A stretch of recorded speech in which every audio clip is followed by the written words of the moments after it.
The Christmas of the Talking Animals by Denny Hartford. We had come to spend the Christmas holiday that year with my grandfather on his broken-down farm in northeast Missouri.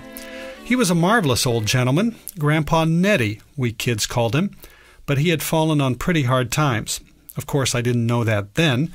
It was December of 1952, and I was only 9 years old. To my mind, Grandpa Nettie had just about everything a person could want. A big jar filled with lemon gumdrops and real live animals that lived in the barn just next door to his house. I was aware, vaguely anyhow, that Grandma had died the summer before, and I must have imagined somehow that Grandpa Nettie missed her. But still, to a city boy of 9 years old, it didn't seem that there was any loneliness that couldn't be pretty much cured by the opportunity to go into a barn outside your own house and see real horses and cows and chickens anytime you wanted. Grandpa Nettie also had a billy goat he called Ken and a whole bunch of cats. I don't remember if the cats even had names. Anyhow, I was overjoyed to be at his farm for Christmas. I don't think I had much idea at the time that Grandpa Nettie or Mama and Dad were sharing their celebration with that particularly painful grief which comes from the absence of a loved one on this holiest of holidays. Grandma wasn't there anymore to bake her fancy cookies, of course, but Mama did. And if I remember right, my older sister Elizabeth was involved in all of the cooking and baking as well.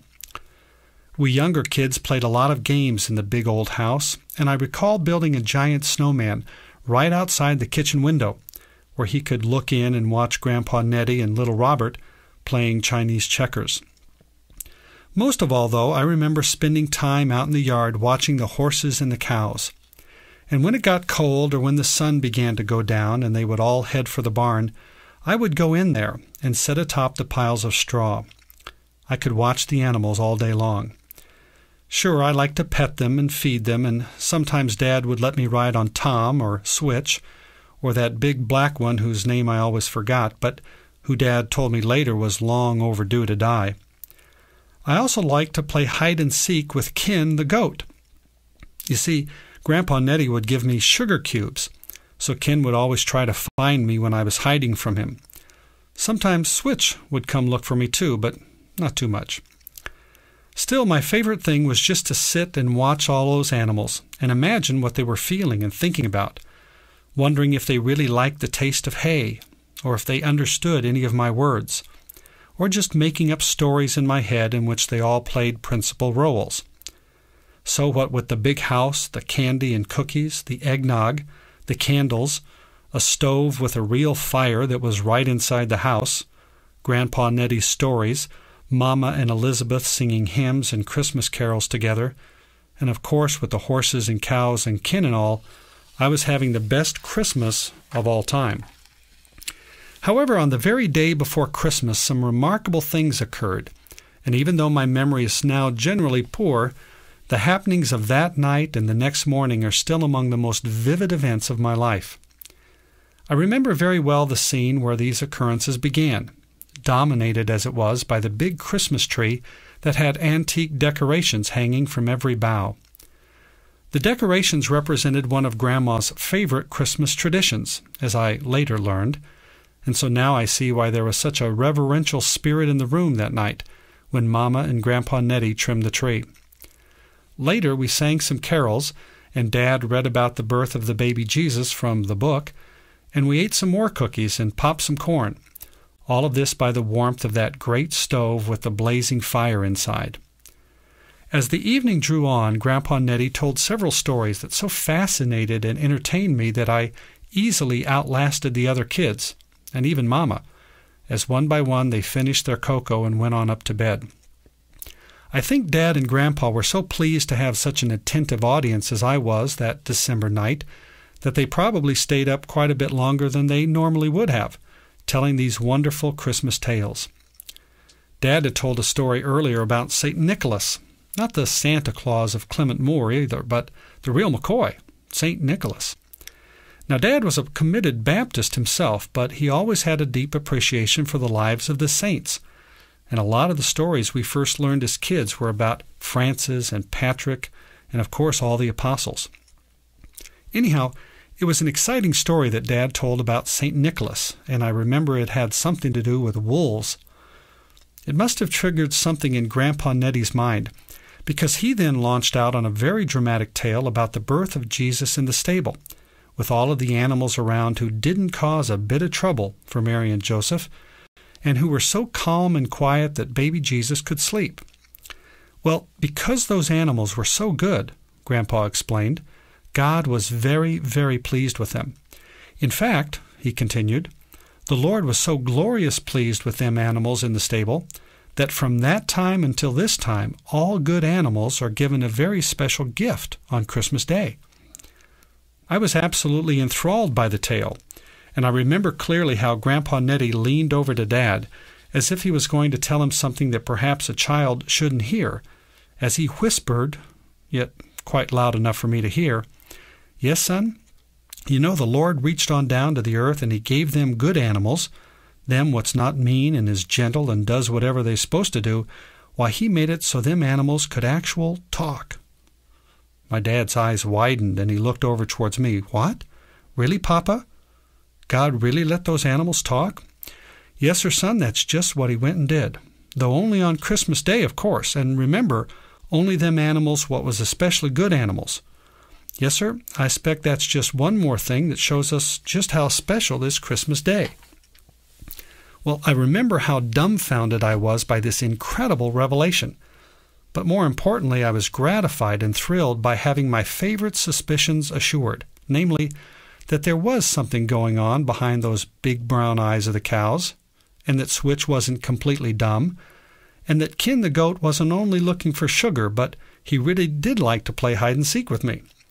It was like a dream come true, a wonderful secret that I, of all boys on earth, had been blessed to discover. Shortly after Grandpa closed his story, Dad carried me up the long stairs to the attic bedroom, but I think I could have almost floated up on my own.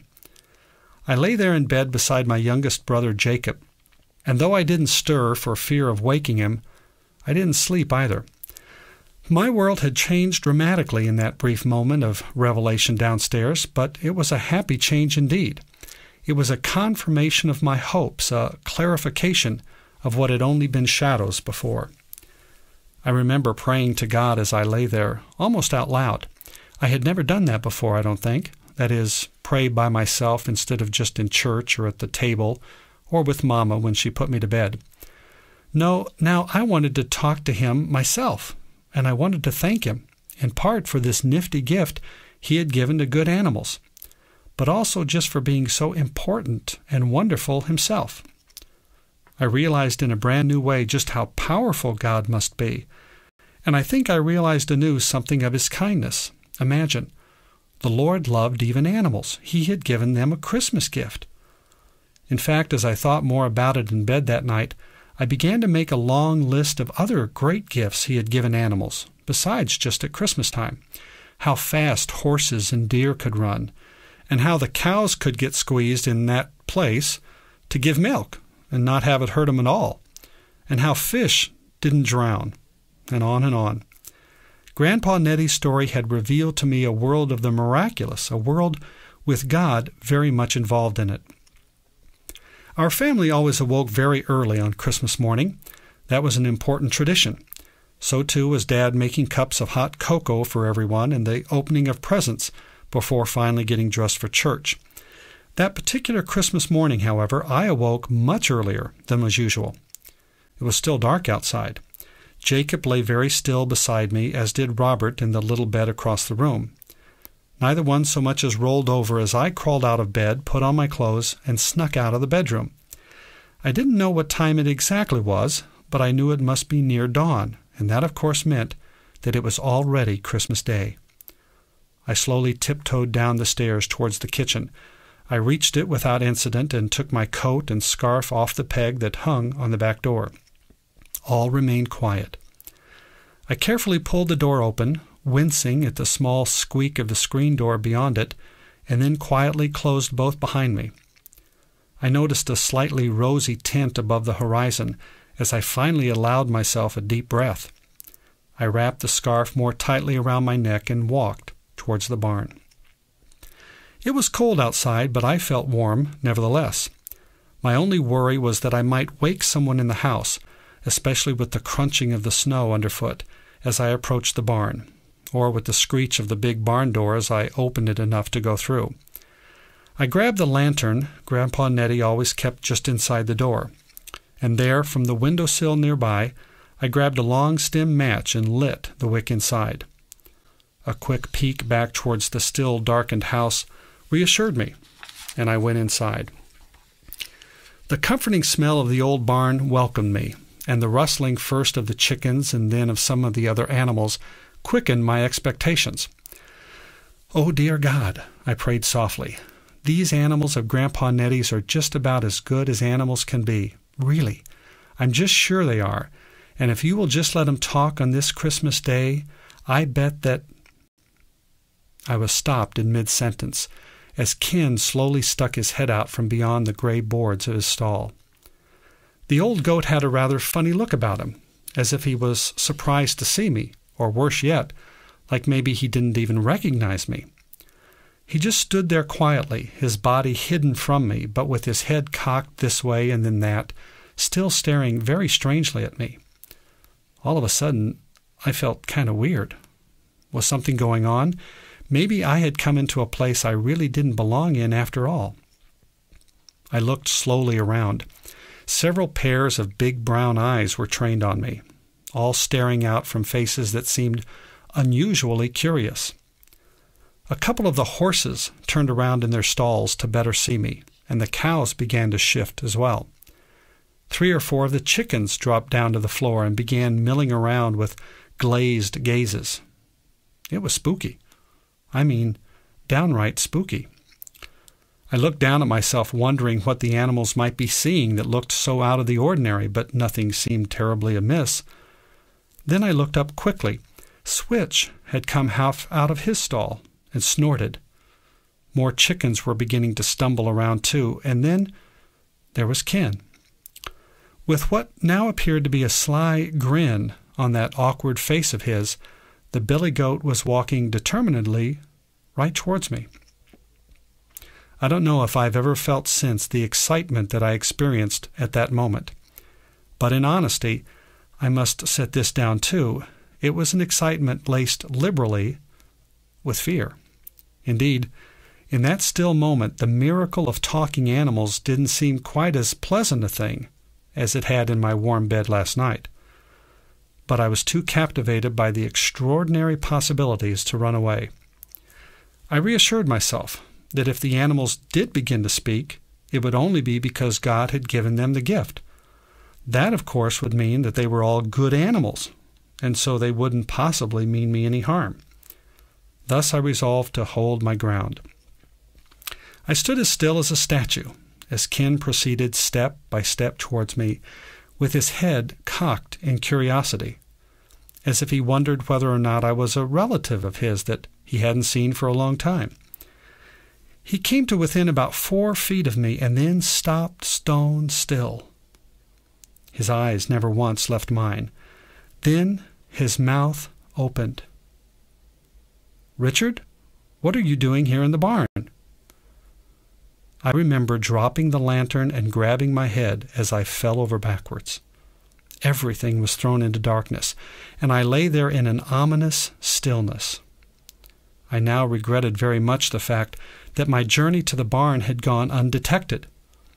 Yet I realized that even in the blackness, God would be here to protect me. That loving and kind God that I had talked to last night would certainly be sure and make everything come out all right. Finally, though my body wasn't yet moving, I began to see a little light as I tried to open my eyes. In what seemed first like the far distance, I heard Ken's voice saying, "Are you okay, boy? Are you hurt?" I still couldn't see clearly yet, but I'm sure I smiled at the flattery of his knowing my name. I imagined Ken's whiskered chin bobbing up and down as he talked. But the image of his gangly teeth sticking out of his mouth as he spoke made me wonder just how he could pronounce our words so well. God surely has given him a wonderful gift, I thought. Ken must be a specially good old goat. "Ken, I heard myself say through the haze. "I came in to talk to you, Ken." "It's all right, boy," came his reply. "I'm here with you. You're going to be fine." His voice seemed reassuring now. In fact, it seemed very, very familiar. Then a deeper voice joined in. "Richard, can you hear me, son?" Who was that, I wondered, still in my semi-consciousness. Not Switch, I didn't think. Certainly none of the chickens. Maybe it was one of the cows. The voice boomed in again just as the clouds began to finally drift out of my head. I began to see the face behind the deep voice as it said again to me, "Richard, are you all right? Can you speak to your dad?" Dad? Huh? What was going on here anyway? What I had by now guessed would become the face of the old Guernsey cow with the bad leg slowly began to transform into the face of my father. And there, over his shoulder, was Grandpa Nettie, holding his hand over his mouth and obviously trying to keep back his laughter. "Are you feeling better, boy?" he asked. But he was asking in Ken's voice. Ken's voice? What? I shook my head a little to shuck the last clouds from my ears, and then, with some help from Dad, I sat up carefully. Dad was smiling, and Grandpa Nettie had turned around to hide from me his chuckling at my expense. Ken, the goat, stood next to them watching us. He looked at me now with a resolved confidence. I guess he had finally realized who I was. The lantern that I had dropped had been relit, and there was a couple of rays of sunshine now piercing the air above us through the opening in the loft. I became aware, too, that the animals had fully awakened and were moving all about the barn. In fact, I just caught sight of Switch's nervous tail as it exited the east door. It was morning, Christmas morning, but I sensed that my dream was fast slipping away. My deception was giving way to doubt. As I was helped to the bench by my father, I decided I'd have to face this thing here and now.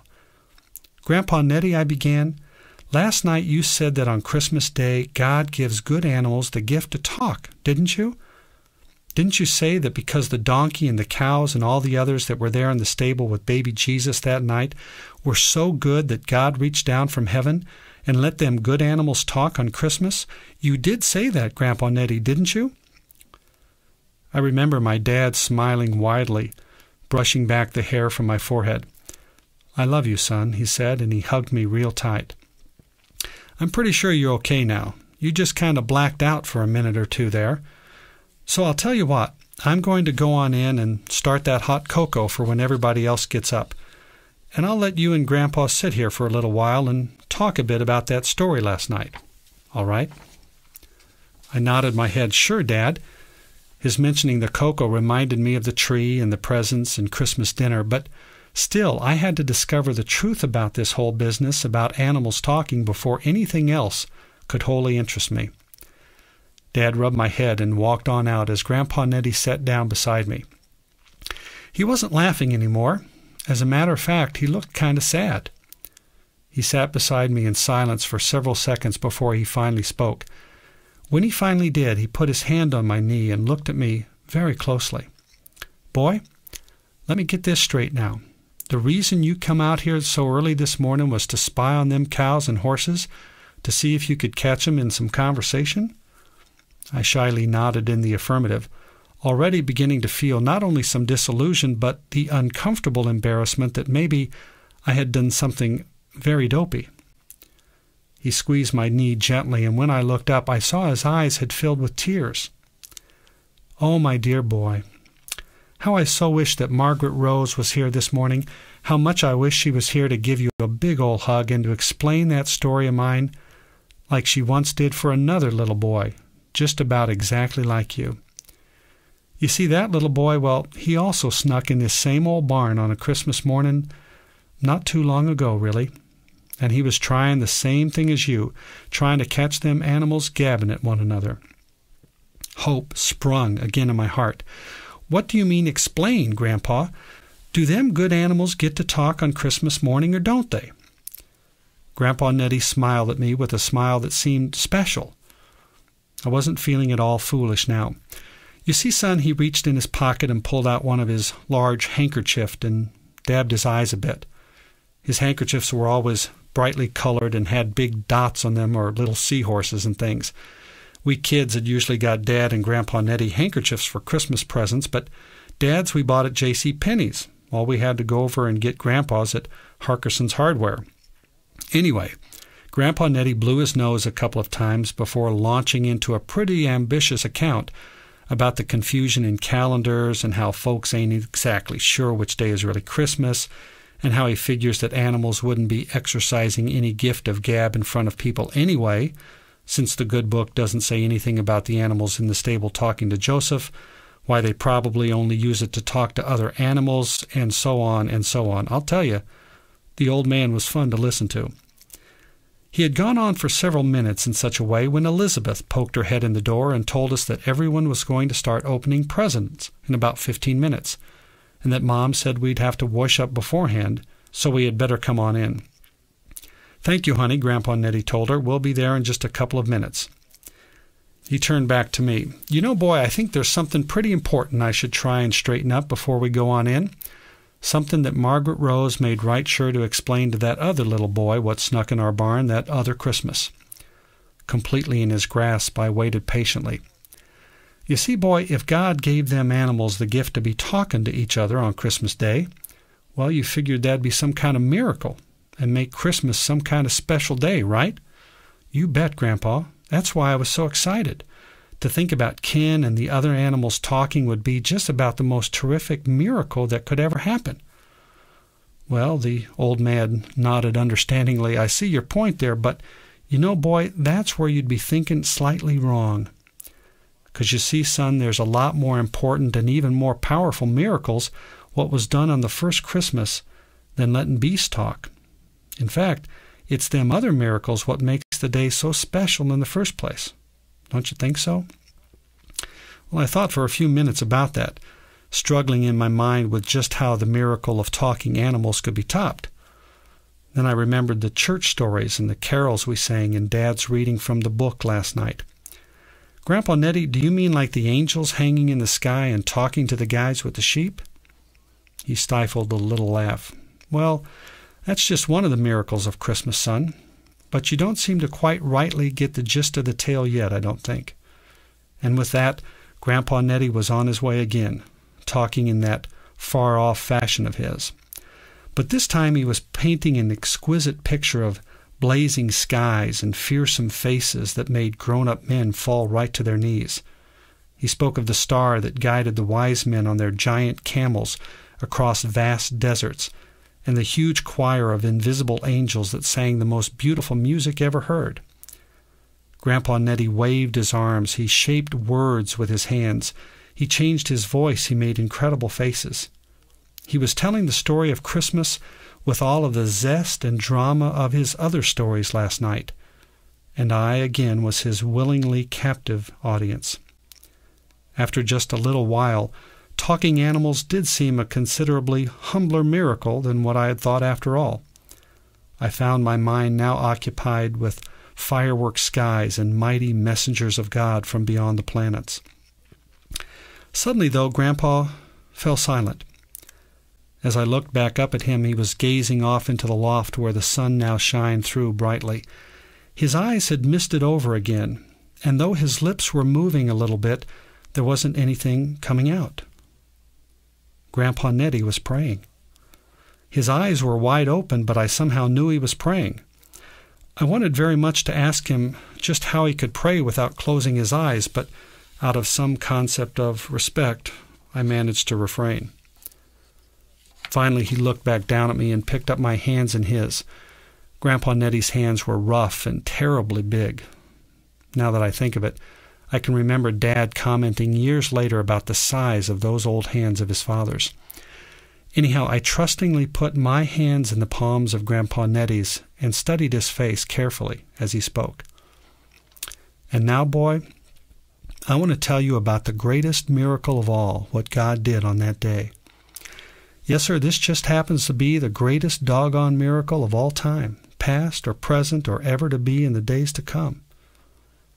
Son, that miracle was the birth of that baby hisself.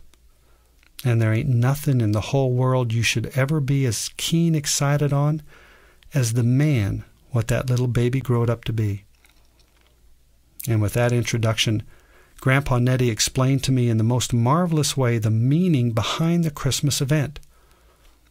His exposition touched me deeply, more deeply than even now I can express. All of the figures in the nativity scene became of the greatest interest that morning, as for the first time I understood their respective parts in the whole drama.